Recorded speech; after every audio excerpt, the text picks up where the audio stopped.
Hello friends, मैं अरुण कुमार। आज हम लोग पढ़ने वाले हैं आइसोमेरिज्म का फंक्शनल आइसोमर्स। इससे पहले फंक्शनल आइसोमर्स से स्टार्ट करने से पहले आप लोग को एक बात कहना चाहूँगा। सबसे पहले अगर आप लोग ऑर्गेनिक रियल में सीखना चाहते हैं और अच्छा सीखना चाहते हैं तो इस वीडियो को कंटिन्यू देखिएगा। और इससे पहले आइसोमेरिज्म का 3 पार्ट और अपलोड हो चुकी है। तो आज हम लोग पढ़ने वाले हैं आइसोमेरिज्म का functional isomers. Functional isomers start करने से पहले आप लोगों को मैं कुछ बताना चाहूंगा, थोड़ा ध्यान दीजिएगा। ये जो आइसोमेरिज्म टॉपिक है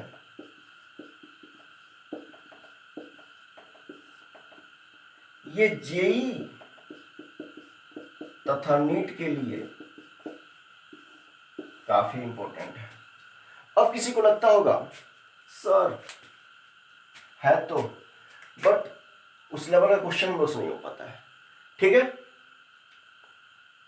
प्रैक्टिस सेट भी कराऊंगा। कल का जो क्वेश्चन होगा वो सिर्फ और सिर्फ चेन आइसोमर्स का होगा,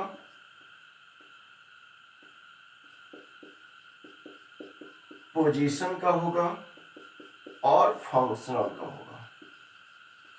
ये तीनों टॉपिक पे कल हम लोग सिर्फ और सिर्फ न्यूमेरिकल करेंगे, जिसमें जेई और नीट का अच्छा खासा क्वेश्चन किया जाएगा। जेई तथा नीट का क्वेश्चन हम कल कराने वाले हैं, प्रीवियस ईयर क्वेश्चन करेंगे। और मैं नहीं, आप लोग करोगे। दूसरी बात ये भी सीख लो यार, कल हम लोग ट्रिक के साथ पढ़ेंगे। एक ट्रिक देंगे, एक ट्रिक पे टोटल के टोटल वीडियो क्या हो जाएगा, कवर हो जाएगा। तो चलिए भाई, हम लोग बिना बकवास किए हुए आज हम लोग पढ़ने वाले हैं फंक्शनल आइसोमर्स। और हम लोग फंक्शनल आइसोमर्स को स्टार्ट करते हैं। ठीक है, चलिए फंक्शनल आइसोमर्स से स्टार्ट करते हैं। ठीक है, देखिए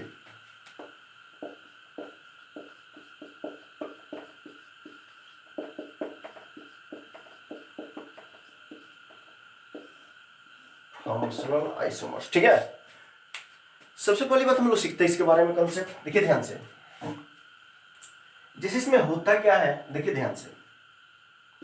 मोलिक्यूलर फॉर्मूला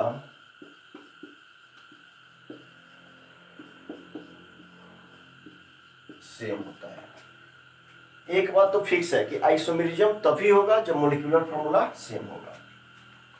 तो मोलिक्यूलर फॉर्मूला क्या होता है, सेम होता है। तो एमएफ क्या हो गया, सेम हो गया। दूसरी बात याद आ रहा है, पोजिशनल आइसोमर्स को थोड़ा सा याद कीजिए। पोजिशनल आइसोमर्स क्या कहता था, याद कीजिए थोड़ा सा पोजिशनल आइसोमर्स की तरफ, या पोजीशन आइसोमर्स या पोजिशनल आइसोमर्स। इसमें क्या होता था, देखिएगा, इसमें मोलिक्यूलर फॉर्मूला क्या होता था, सेम होता था। स्ट्रक्चर फॉर्मूला क्या होता था, डिफरेंट होता था। बट इसमें एक कॉन्सेप्ट था कि फंक्शनल ग्रुप, सब्स्टिट्यूएंट्स और मल्टीपल बॉन्ड के पोजीशन क्या होता था, डिफरेंट होता था। ठीक है, और पीसी में कार्बन की संख्या सेम होती थी। लेकिन यहां पे क्या है ना, मोलिक्यूलर फॉर्मूला सेम हो गया और स्ट्रक्चर फॉर्मूला क्या हो गया, ये तो सीओ डिफरेंट होगा।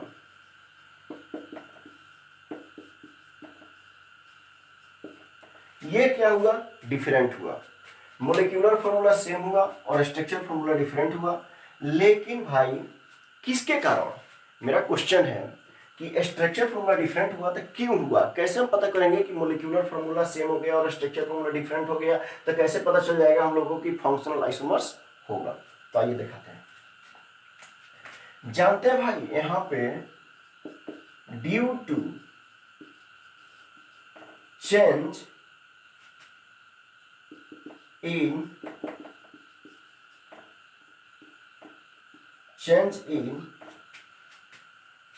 चलिए दीजिए, change in functional group itself. मतलब मोलिक्यूलर फॉर्मूला सेम होता है, स्ट्रक्चर फॉर्मूला डिफरेंट होता है, लेकिन फंक्शनल ग्रुप के बदलने के कारण, ध्यान से देखिएगा, मोलिक्यूलर फॉर्मूला सेम हो गया यानी एमएफ क्या हो गया, सेम हो गया, और एसएफ क्या हो गया, डिफरेंट हो गया। मोलिक्यूलर फॉर्मूला सेम हो गया, स्ट्रक्चर फॉर्मूला डिफरेंट हो गया, किंतु स्ट्रक्चर फॉर्मूला डिफरेंट हुआ तो क्यों हुआ? तो याद रखिए, फंक्शनल ग्रुप के बदलने के कारण, फंक्शनल ग्रुप के बदलने के कारण यदि स्ट्रक्चर में अंतर आता है तो होगा फंक्शनल आइसोमर्स। फंक्शनल ग्रुप के यदि पोजीशन चेंज होगा तो ध्यान दीजिएगा, पोजीशन चेंज होगा इसका मतलब क्या होगा? पोजीशन आइसोमर्स होगा। यदि फंक्शनल ग्रुप ही बदल जाए तो उसे क्या कहेंगे? Functional isomers. Molecular formula same हो जाए, यदि स्ट्रक्चर फॉर्मूला क्या हो जाए? डिफरेंट हो जाए तो क्या कहलाता है? स्ट्रक्चर फॉर्मूला डिफरेंट हो जाए तो क्या कहलाएगा? कुछ नहीं कह पाएंगे तो स्ट्रक्चर आइसोमर्स कहेंगे। कुछ समझ में आ रहा है? मोलिकुलर फॉर्मूला सेम और स्ट्रक्चर फॉर्मूला डिफरेंट तो स्ट्रक्चर आइसोमर्स। लेकिन स्ट्रक्चर के 6 ब्रांच होते हैं जिसमें फंक्शनल आइसोमर्स हम लोग पढ़ रहे हैं। तो स्ट्रक्चर डिफरेंट तो आया, बट किसके वजह से? फंक्शनल ग्रुप के बदलने की वजह से। तो ये क्या कहलाएगा?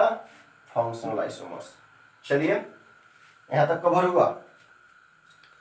चलिए आगे देखते हैं, जल्दी से इसका स्क्रीनशॉट कर लीजिए।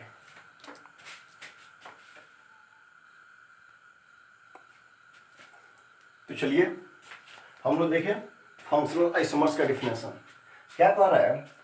कंपाउंड सेम मोलिक्यूलर फॉर्मूला, कोई ऐसा कंपाउंड जिसका मोलिक्यूलर फॉर्मूला सेम हो but differ in structure formula, structure formula में अंतर हो, लेकिन किसके कारण? Due to change in the functional group, यानी फंक्शनल ग्रुप के बदलने के कारण यदि स्ट्रक्चर में अंतर आता है तो कहलाएगा फंक्शनल आइसोमर्स। ठीक है, तो चलिए इसका स्क्रीनशॉट ले लीजिए, इसका हिंदी लिख लेते हैं। ठीक है, जिनको हिंदी लिखना है लिख लेंगे।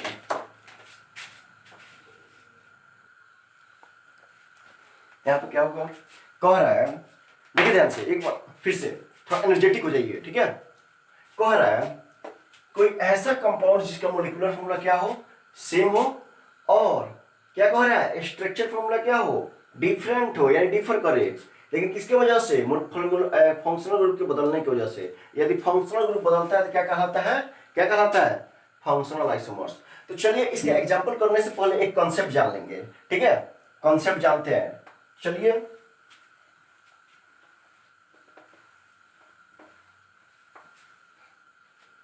हम लोग कॉन्सेप्ट जानते हैं क्या? ध्यान दीजिएगा यहाँ पे। एग्जाम्पल यानी किसके किसके बीच में क्या होगा? फंक्शनल आइसोमर्स होगा। देखिए एक में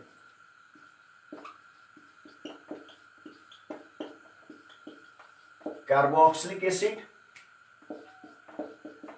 एंड ईस्टर। ईस्टर और कार्बोक्सिलिक एसिड एक दूसरे का फंक्शनल आइसोमर्स होगा यदि मोलिक्यूलर फॉर्मूला सेम रहा तो।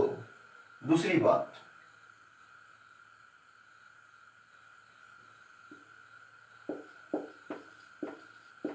Alcohol and ether. अल्कोहल और ईथर एक दूसरे क्या होता है? फंक्शनल आइसोमर्स होता है। 3 में अल्डिहाइड एंड कीटोन एक दूसरे का फंक्शनल आइसोमर्स। देखिएगा 4 में अल्डिहाइड और कीटोन हो गया। 4 में हम लोग 3, 1 2 3 देख लिए, 4 में देखते हैं।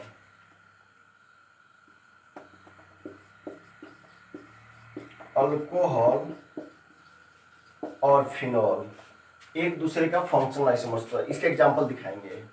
आगे देखिए, थियोल, फिर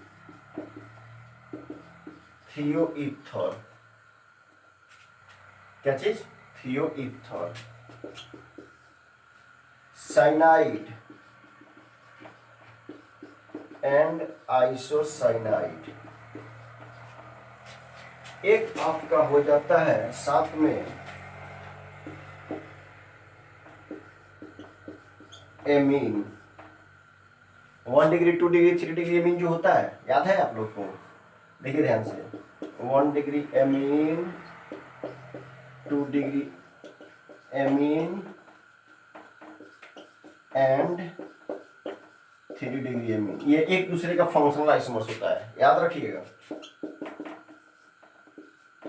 फिर अल्काइन एंड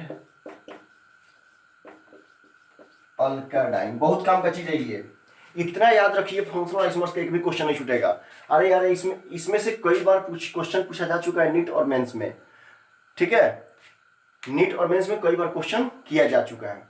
तो फिलहाल ये है कार्बोक्सिलिक एसिड और ईस्टर में अंतर, सॉरी कार्बोक्सिलिक एसिड और ईस्टर में क्या होगा, एक दूसरे का रिलेशन होगा, फिर अल्कोहल और ईथर में होगा, फिर अल्डिहाइड और कीटोन में होगा, अल्कोहल और फिनॉल में होगा, थियोल और थियो ईथर में होगा, साइनाइड और आइसोसाइनाइड में होगा, 1 डिग्री मीन, 2 डिग्री मीन और 3 डिग्री एमीन में होगा, अल्काइन और अल्काडाइन। एक बार थोड़ा सा प्रयास कीजिएगा सीखने का, ठीक है। अल्काइन, अल्काइन का मतलब क्या होता है, वैसा हाइड्रोकार्बन जिसमें क्या हो, ट्रिपल बॉन्ड हो, यानी वाइन अल्काइन ट्रिपल। अल्काडाइन, डाइन, इन मतलब क्या होता है भाई, एल्कीन यानी डबल बॉन्ड, और डी आई लग गया, इससे पहले डी आई लग गया, डी आई का मतलब क्या हुआ, 2 बार, डाई मतलब 2 बार। इसका मतलब आप ऐसे भी दे सकते हैं, चाहे यहाँ दे सकते हैं। देखिए यदि कोई हाइड्रोकार्बन में ट्रिपल बॉन्ड होता है तो उसको तो एल्क बोलेंगे ही, और साथ साथ वाइन अल्काइन, और इसको हम क्या बोल सकते हैं, अल्काडाइन। क्या बोलेंगे, अल्काडाइन बोलेंगे, अल्काइन अल्काडाइन। क्यों भाई, 2 बार इन है तो डाइन, क्या बोलेंगे, डाइन। इसका स्क्रीनशॉट मान लीजिए और आगे हम लोग देखते हैं, ठीक है। चलिए जल्दी, अब फिर एक एक करके एग्जाम्पल करेंगे, आइए देखते हैं।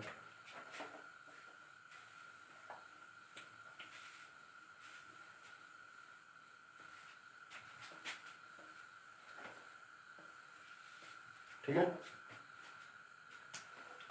हम लोग फर्स्ट एग्जाम्पल करने वाले हैं, क्या चीज है,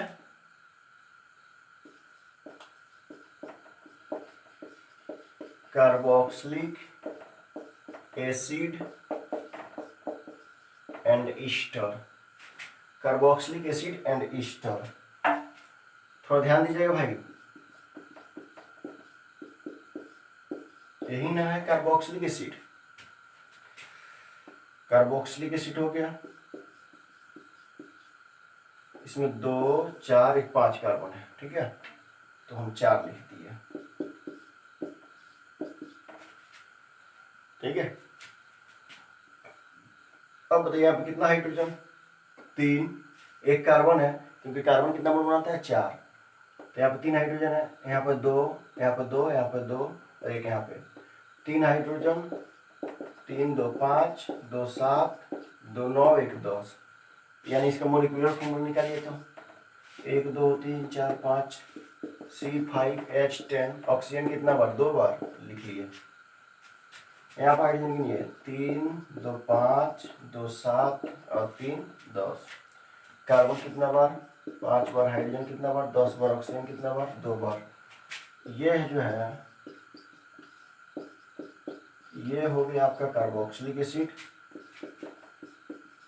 और ये जो हो गया क्या चीज हो गया, ईस्टर। अब बताइए क्या पढ़े हैं, मोलिक्यूलर फॉर्मूला सेम हो और स्ट्रक्चर फॉर्मूला में अंतर हो, बताइए तो इसमें अंतर आ रहा है क्या, आ तो रहा है यार, इधर 4 कार्बन है, इसमें कितना कार्बन, 5, लेकिन इसमें 5 ही है, ये अलग बात है कि ये कार्बन ऑक्सीजन जुड़ा हुआ है।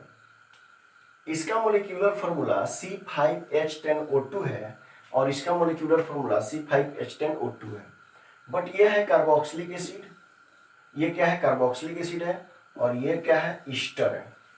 मोलिक्यूलर फॉर्मूला सेम हो, यदि मोलिक्यूलर फॉर्मूला सेम हो और स्ट्रक्चर फॉर्मूला में अंतर हो, यानी डिफरेंट हो स्ट्रक्चर फॉर्मूला, और साथ ही साथ फंक्शनल ग्रुप चेंज होता हो, तो क्या होगा, फंक्शनल आइसोमर्स होगा।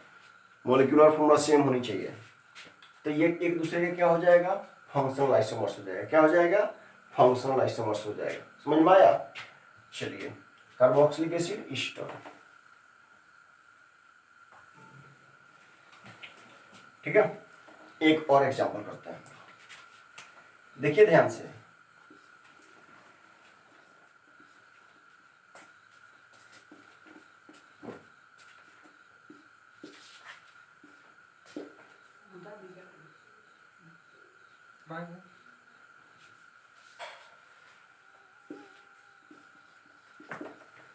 COOH एक जगह CH3 जोड़ लिया, ये क्या हो गया, कार्बोक्सिलिक एसिड हो गया। ध्यान से देखिएगा,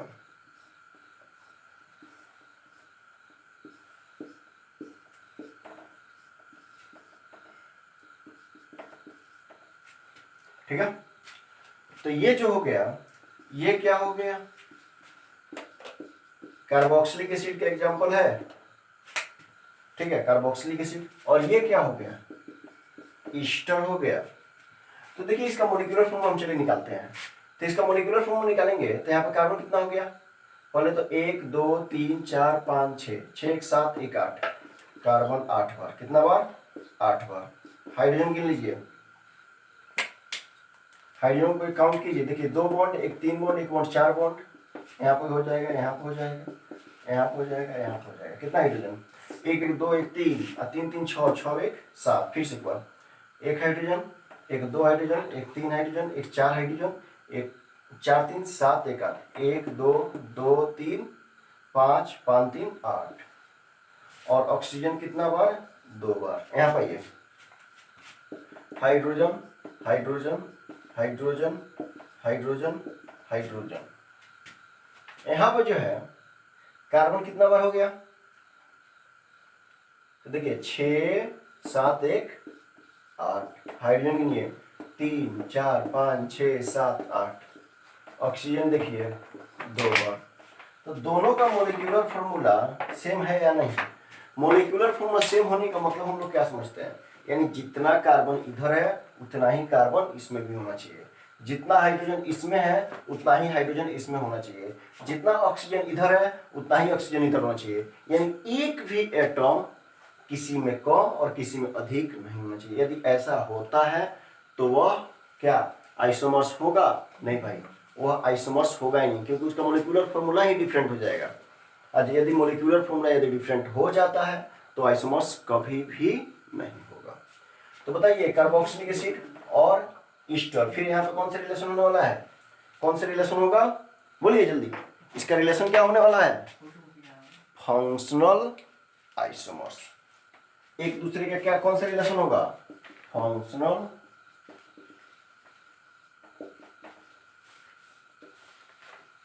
आइसोमर्स।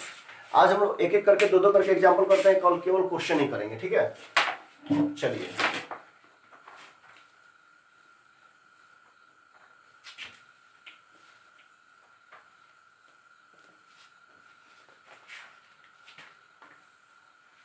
अभी हम लोग देखने चल रहे हैं अल्कोहल एंड ईथर। अल्कोहल और ईथर का फंक्शनल आइसोमर्स देख रहे हैं।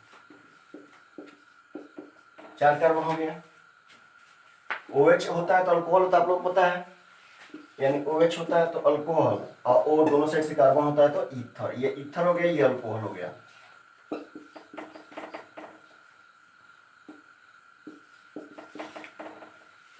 तो ये तो ईथर हो ही गया भाई, और ये अल्कोहल भी हो गया, आप लोगों को पता है। अब बताइए आप कितना हाइड्रोजन, 3, पहले कार्बन गिन लीजिए, 1 2 3 1 4। हाइड्रोजन गिनिए, यहाँ पे एक बॉन्ड बनाया हुआ है, कार्बन 4 बॉन्ड बनाता है, तो एक बॉन्ड बनाया है तो कितना बच गया, 3 हाइड्रोजन। ये 2 साइड से बन चुका है, 2 साइड से जुड़ चुका है, तो कितना बाकी रह गया, 2 3 2 5 2 7 7 2 9 9 1 10। यहाँ पाइए ये कार्बन एक साइड से जुड़ा हुआ है तो कितने साइड जुड़ेगा। देखो भाई एक बात तुमको बताते हैं, अपने आप को एक बात बताते हैं, देखो ना ध्यान से। यदि हम कार्बन है तो मेरे पास वाइलेंसी कितनी, कार्बन की 4। मान लो हम कार्बन है तो मेरे पास 4 हाथ है, कल्पना कर लीजिए मेरे पास कितने हाथ है, 4। एक साइड से इधर से बॉन्ड बनाएंगे, एक साइड इधर से बॉन्ड बनाएंगे, एक साइड इधर से बॉन्ड बनाएंगे, एक साइड इधर से बनाएंगे। यदि जब हम एक साइड से बॉन्ड बना चुके हैं तो कितना और बनाएंगे, यानी वहां पर कितना हाइड्रोजन होगा, 3। यानी एक साइड से जब कार्बन बॉन्ड बनाया होगा तो वहां पर हाइड्रोजन 3 साइलेंट होगा।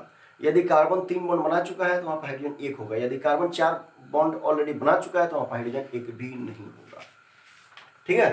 अब तो बताओ भाई ये कार्बन कितना बॉन्ड बना चुका है, 1 बॉन्ड बना चुका है, तो कितना हाइड्रोजन यहाँ पे होगा, 3। यहाँ पे कितना होगा, एक इधर से एक इधर से, 2 साइड से बन चुका है, तो यहाँ पे कितना और हाइड्रोजन होगा, 2। यहाँ पर कितना होगा, 2, यहाँ पर होगा 3। 3 2 5 2 7 7 3 10, यानी कार्बन हो गया 4, हाइड्रोजन हो गया 10, और ऑक्सीजन कितना बार, 1 बार। आप लोग समझ में आया, इसका मॉलिक्यूलर फॉर्मूला और इसका मॉलिक्यूलर फॉर्मूला क्या हो रहा है, सेम हो रहा है। इसका मॉलिक्यूलर फॉर्मूला और इसका मॉलिक्यूलर फॉर्मूला क्या हो रहा है, सेम हो रहा है। तो ये एक दूसरे कौन सा रिलेशन होगा, क्या होगा भाई, फंक्शनल आइसोमर्स। क्या होगा, फंक्शनल आइसोमर्स। देखते चलिए अगला क्वेश्चन।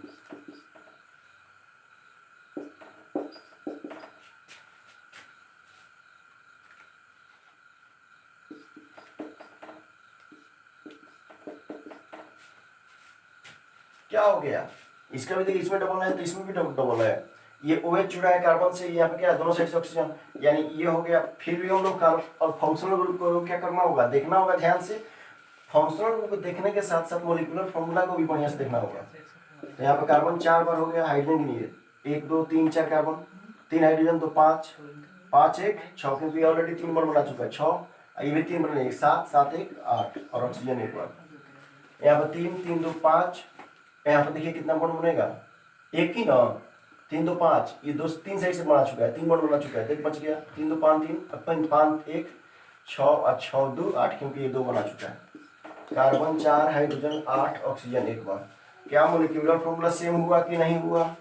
जब मोलिक्यूलर फॉर्मूला सेम हो गया तो ये क्या कहलाएगा, फंक्शनल आइसोमर्स कहलाएगा। ये एक दूसरे का फंक्शनल आइसोमर्स होगा। क्या होगा,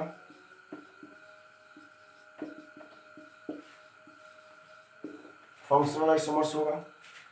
तो चलिए अगले टॉपिक में चलते हैं, इसी को आगे बढ़ाते हैं। अब हम लोग देखने चल रहे हैं अल्डिहाइड और कीटोन।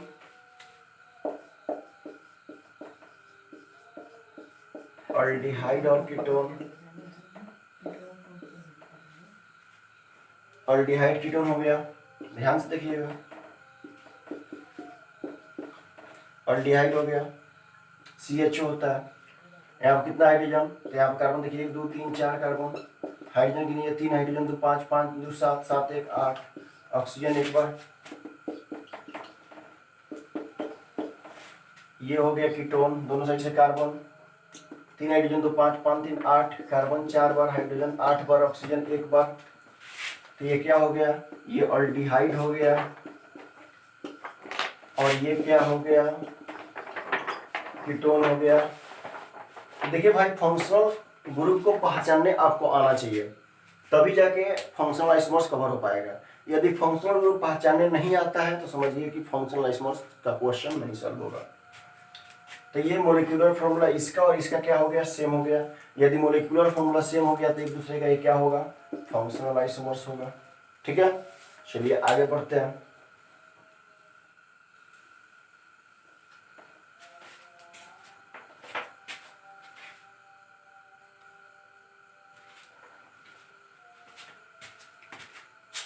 अल्डिहाइड और कीटोन हो गया।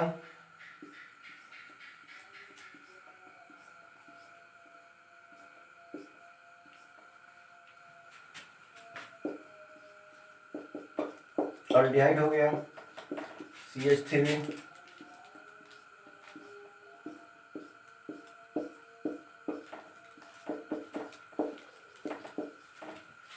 गिन लीजिए। कार्बन तो साइकिल में 6 हो गया, 7 1 8, 6 हो गया, 7 1 8, कार्बन 8, हाइड्रोजन गिनिए 1 3 4 4 1 5 5 1 6 6 1 7 7 1 8, ऑक्सीजन कितना बार, 1 बार। यहाँ पर ये 3 4 5 6 7 8, कार्बन 8, हाइड्रोजन 8, ऑक्सीजन 1 बार। क्या इसका मोलिक्यूलर फॉर्मूला सेम हुआ कि नहीं हुआ? जब इसका मोलिक्यूलर फॉर्मूला सेम हो गया तो ये कौन सा आइसोमर्स होगा, तो नहीं बता सकते अभी। मोलिकुलर फॉर्मूला सेम हो गया, देख लिए, स्ट्रक्चर देखिए डिफरेंट दिख रहा है, स्ट्रक्चर डिफरेंट हो गया। अब इसका हम किसको कैसे पता करेंगे, तो अब पता करेंगे क्या इसका और इसका फंक्शन सेम है क्या, नहीं भाई। यहाँ पर क्या हो गया, अल्डिहाइड हो गया, और यहाँ पर क्या हो गया, कीटोन हो गया। तो ये एक दूसरे का कौन सा आइसोमर्स होने वाला है, फंक्शनल आइसोमर्स। कौन सा आइसोमर्स, फंक्शनल आइसोमर्स। ठीक है, चलिए नेक्स्ट।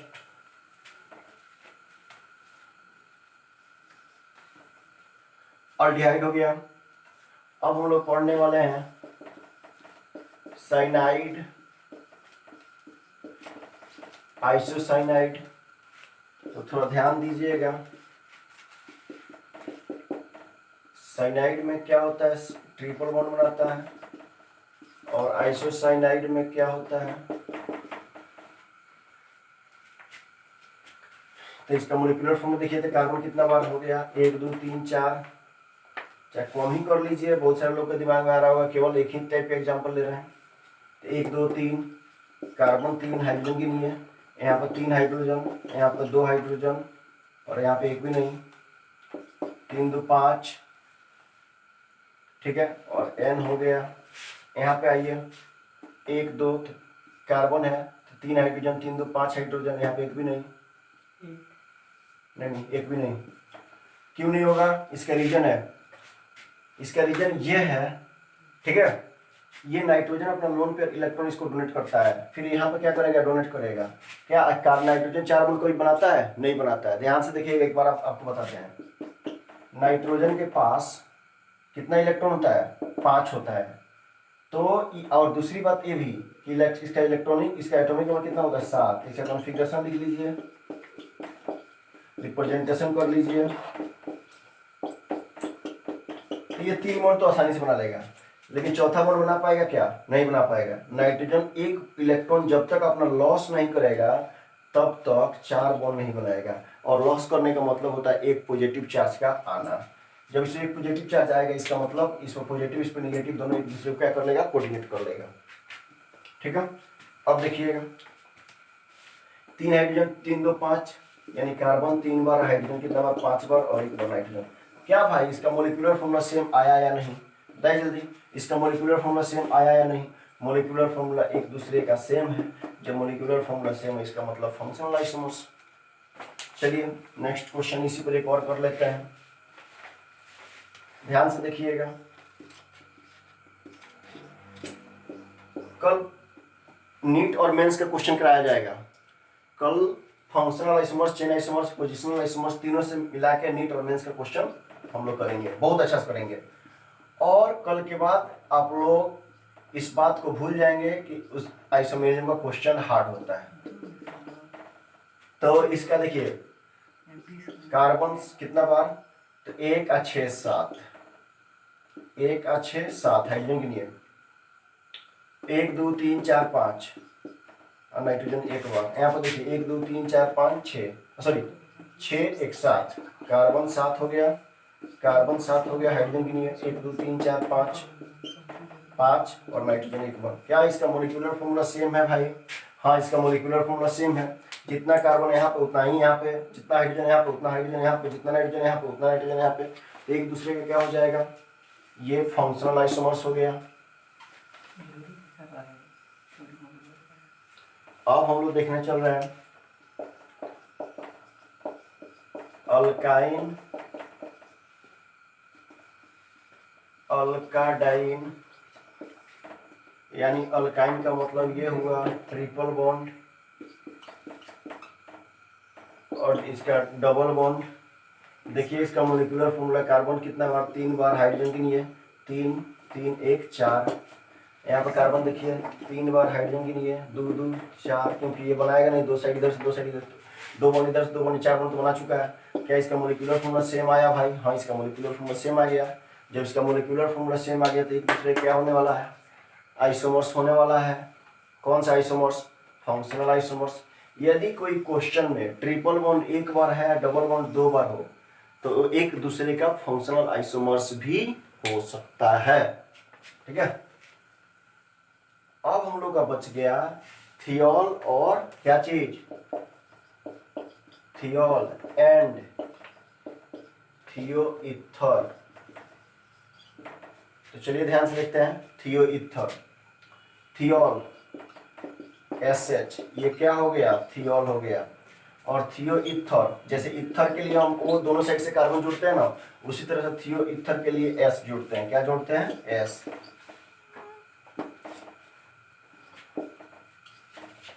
तो ये क्या हो गया? थियोईथर।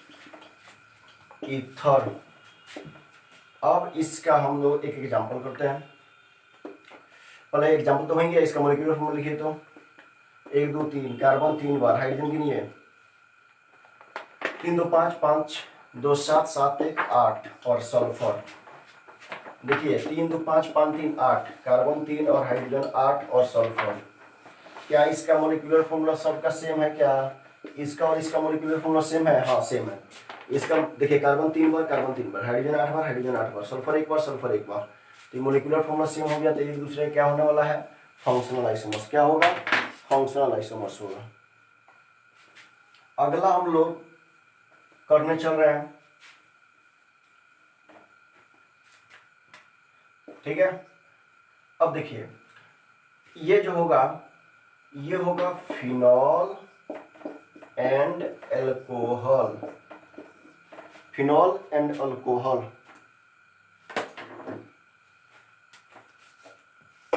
फिनॉल एंड अल्कोहल, थोड़ा ध्यान दीजिएगा। फिनॉल का ये स्ट्रक्चर होता है ना, बेंजीन के ऊपर OH,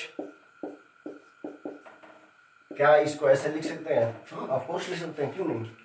फिनॉल हो गया, उसके बाद क्या कह रहा है? अल्कोहल।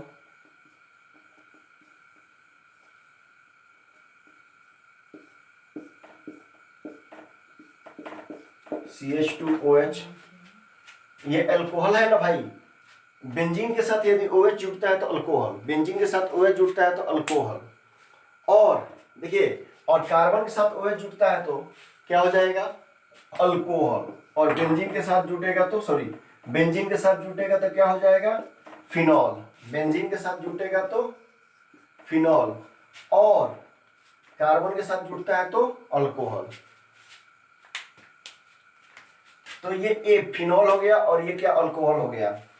तो चलिए आइसोमर्स कहने से पहले इसका मॉलिक्यूलर फॉर्मूला को देख लेते हैं। 6 1 7 हाइड्रोजन, देखिए एक हाइड्रोजन, एक 2 हाइड्रोजन, एक 3 एक 3 एक तीन यहाँ पाइए, 3 हाइड्रोजन, एक 4 5 6 7 7 1 8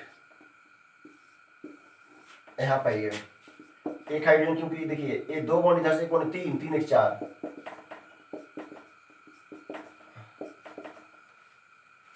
तो देखिए 2 1 3 3 4 5 6 7 8, कार्बन कितना बार? 7 बार, हाइड्रोजन 8 बार, और ऑक्सीजन 1 बार। क्या दोनों का मॉलिक्यूलर फॉर्मूला सेम है या नहीं? दोनों का मॉलिक्यूलर फॉर्मूला सेम है या नहीं? दोनों का मॉलिक्यूलर फॉर्मूला सेम है, स्ट्रक्चर डिफरेंट है। स्ट्रक्चर डिफरेंट किसकी वजह से है? तो फंक्शनल ग्रुप के चेंज होने के कारण। फंक्शनल ग्रुप के चेंज होने के कारण यदि स्ट्रक्चर में अंतर आता है तो क्या कहलाएगा? फंक्शनल आइसोमर्स कहलाएगा। क्या कहलाएगा? फंक्शनल आइसोमर्स कहलाएगा। ठीक है भाई, एक बात कहना चाहूंगा, यदि वीडियो आप लोग को अच्छा लगा हो तो इस वीडियो को ज्यादा से ज्यादा शेयर कीजिए। ठीक है,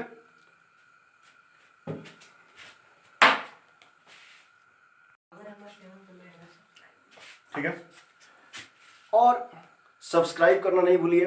दूसरी बात, यदि वीडियो आप लोग को अच्छा नहीं लगा है, ठीक है, तो अनलाइक जरूर मारिए। क्यों? क्योंकि पता चलना चाहिए मुझे कि हम अच्छा पढ़ा रहे हैं या कैसे पढ़ा रहे हैं या बुरा पढ़ा रहे हैं। मुझे पता चलना चाहिए। तो पता तो तब चलेगा जब कमेंट मिलेगा। और एक बात आपको कहना चाह रहे हैं कि यार आप लोग जितना हो सके उतना कमेंट करो। समझ में आ रहा है तो भी करो, नहीं आ रहा है तो भी करो। क्यों? कमेंट करोगे तो मुझे एनर्जी मिलेगी, और एनर्जी मिलेगी तो नया चैप्टर स्टार्ट करने की प्रयास करूंगा। ठीक है, चलिए बाय, फिर नेक्स्ट वीडियो मिलते हैं। कल का वीडियो देखना नहीं भूलिए।